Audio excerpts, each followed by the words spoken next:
د الطارق مبارکه سوره چې د قرآن عظیم شان شپږ سوره ده په مکې معظمې کې را نازله شوې ده 18 مبارک آیاتونه لري تلاوت او پښتو ترجمه یې له لومړي آیت څخه اورئ بسم الله الرحمن الرحیم د الله په نوم چې ډیر زیات مهربان پورا رحم لرونکی دی والسماء والطارق وما أدراك ما الطارق النجم الثاقب إن كل نفس لما عليها حافظ قسم دی په آسمان او هغه څه چې په شپه کې راښکاره کیږي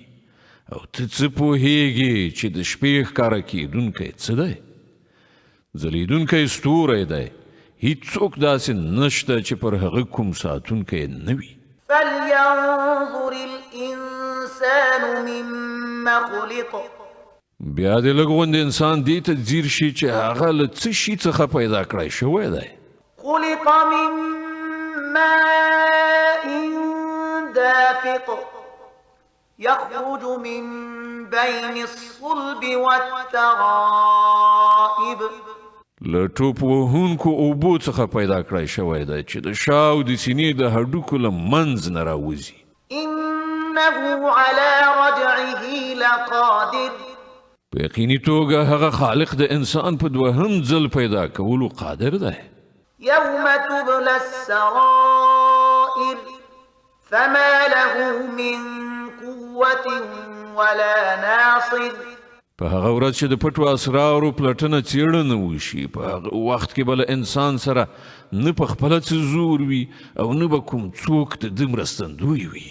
والسماء ذات الرجع والأرض ذات الصدع إنه لقول فصل وما هو بالهزل قسم دی په باران ورونکي آسمان او د بوټو ټوکېدو په وخت کې په چاودونکې ځمکه بېشکه چې دا د حق او باطل ترمنځه بېلونکی کلام دی او دا ټوکه مسخره نه ده إنهم يكيدون كيدا وأكيد كيدا دا خلک څه دسیسې جوړوي او زه به هم یو تدبیر کوم فمهل الكافرين أمهلهم رويدا نو پرېږده ای پیغمبره دا کافران څه لږ غوندې په خپل حالت پرېږده